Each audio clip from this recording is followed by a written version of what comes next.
이제 국제개발협력에 대한 개념을 간략하게 소개드렸고, 지금부터는 제가 어떻게 해서 이런 활동들을 시작하고 지금까지 오게 됐는지 그 첫 번째에 해당되는 얘기를 드릴 텐데요. 제가 가장 먼저 했던 활동이 뭐냐면 바로 흔히 해외 봉사 활동이라고 부르는 그 활동입니다.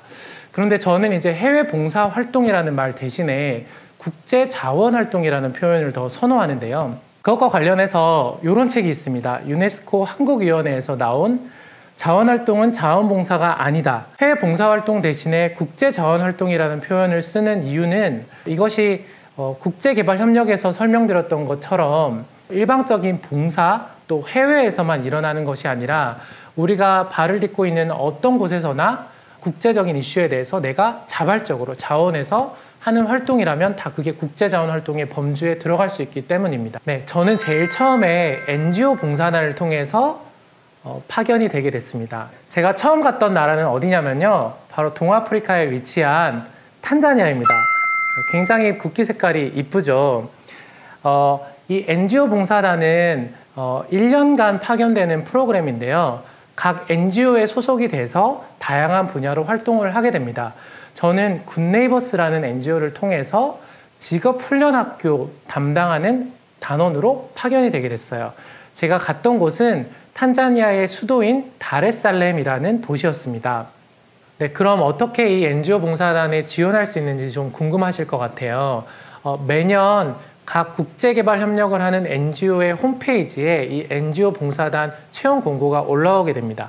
그래서 저도 굿네이버스 홈페이지를 통해서 이 공고를 보게 됐고요.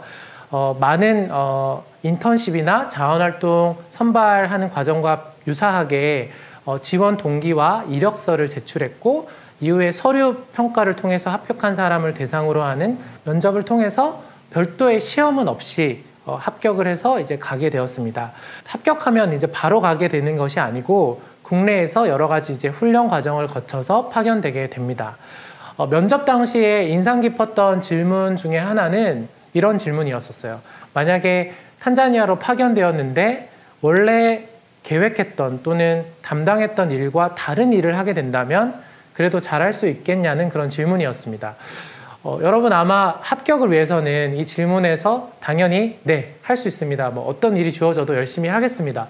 이렇게 답을 하실 텐데 이 부분에 대해서 굉장히 진지한 고민이 필요합니다. 왜냐하면 진짜 파견되셨을 때 여러분이 상상하는 것 이상으로 정말 예상하지 못했던 일을 하게 될 수도 있고 그런 일이 펼쳐질 수 있기 때문입니다. 물론 언제 파견되시는지에 따라서 또 어떤 지역이나 어떤 분야로 가는지에 따라서 좀 다르게 상황이 벌어질 수 있고 여러분이 느끼시는 것도 좀 다를 수 있겠죠. 가장 중요한 것은 굉장히 좀 유연한 자세와 열린 마음, 또 어떤 상황이 주어져도 내가 적극적으로 극복해내겠다라는 그런 각오가 좀 필요한 것 같아요. 탄자니아로 이제 가게 되었을 때 제가 말씀드렸던 것처럼 처음부터 막 굉장하게 국제개발 협력에 대한 막 목표가 있고 나는 막 활동가가 될 거야, 이런 목표가 있어서 제가 간 게 아니라고 말씀드렸잖아요. 아마 많은 분들이 저랑 비슷하실 것 같아요.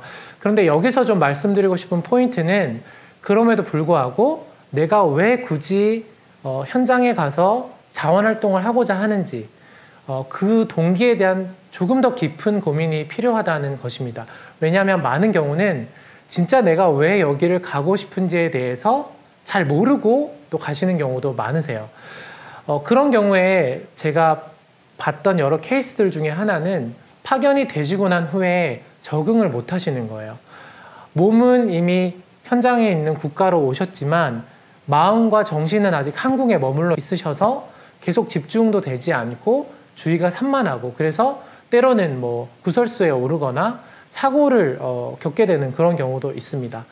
또 아마 100% 순수한 막 인류애를 가지고 가시는 경우, 또는 난 완벽하게 뭐 해외 봉사를 통해서 스펙을 쌓겠다, 뭐 이런 의도만 갖고 가시는 분들이 드물 거예요. 분명히 봉사나 해외를 돕겠다라는 그런 순수한 그런 의지도 있지만 또 실제로 그 활동을 통해서 내가 배우고 경험을 쌓고 성장하려는 그런 의지들이 같이 섞여 있을 거란 말이죠. 그런데 그 여러 가지 동기 중에 나한테 가장 큰 동기는 무엇인지에 대해서 조금은 정말 솔직하게 자신이 분들과 대면을 해서 내 동기는 뭔가를 정확하게 알으셔야 가셨을 때 시간 낭비가 되지 않을 수 있고 제대로 된 활동이 이루어질 수 있을 것 같아요. 당연히 기본적인 업무나 책무는 다 하셔야겠죠.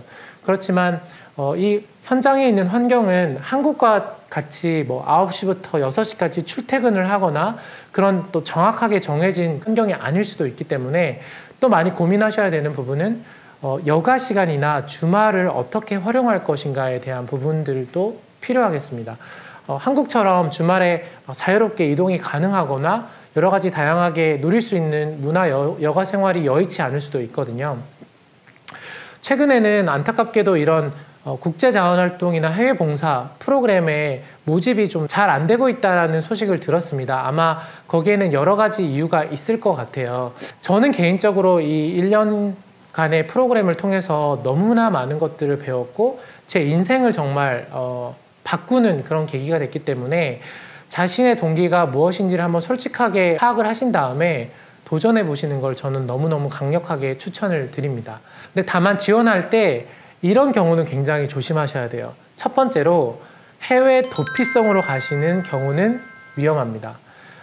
어떤 문제가 있어서 내가 해외 봉사나 해외로 나가면 그 문제로부터 벗어날 수 있겠지라고 생각하실지 모르겠지만 그 도피한 문제가 그냥 잠시 보류될 뿐이지 근본적으로 해결되지 않습니다. 그 문제를 가능한 해결하고 떠나시기를 바랍니다. 두 번째로는 한국에서 이제 막 사람들한테 치이고 막 그런 사람에게 지쳐서 지원하시는 경우를 또 보게 되는데 그 경우도 굉장히 좀 위험합니다. 왜냐하면 해외 봉사활동을 가면 내가 한국 사람들하고 멀리 하면서 뭔가 유유자적하게 혼자만의 시간을 가질 수 있을 거라고 생각하실지 모르겠지만 합격하시는 순간부터 거의 한 달에 가까운 단체 생활을 통해서 훈련을 받으시게 되고 또 현지에 가서도 언어 훈련을 포함한 다양한 현지 적응 훈련을 할 때 다른 많은 단원분들과 같이 지내야 됩니다. 또 현장에 파견됐을 때도 그 지역에 한국 단원들이 있을 확률이 많이 있거든요. 그러면 계속 또 단체 생활과 커뮤니케이션을 해야 되기 때문에 그런 부분을 고려하셔야 될 것 같고요. 그리고 마지막으로 고려하셔야 할 점은 활동하는 기간뿐만 아니라 활동 기간이 끝나고 난 이후의 시간도 좀 생각을 하셔야 된다는 겁니다. 예를 들어 NGO 봉사단으로 1년 동안 활동을 하시면 딱 그 1년만 생각을 하시는 경우가 많으세요. 예를 들어 2021년에 내가 파견됐다. 그러면 2022년 1월부터는 한국에 와서 바로 다른 활동을 시작해야지라고 계획을 하실 수 있는데 1년 이후에 한국에 돌아와서 생각보다 적응하는 데 많은 시간이 걸릴 수도 있습니다. 그래서 조금 여유를 가지시고 몇 개월간 한국에서 적응하고 다시 이제 한국 문화와 한국 생활을 회복하는 시간을 가진 다음에 다른 활동을 시작하시는 걸 계획한다면 훨씬 적응하시고 정착하시는 데 도움이 될 것 같습니다.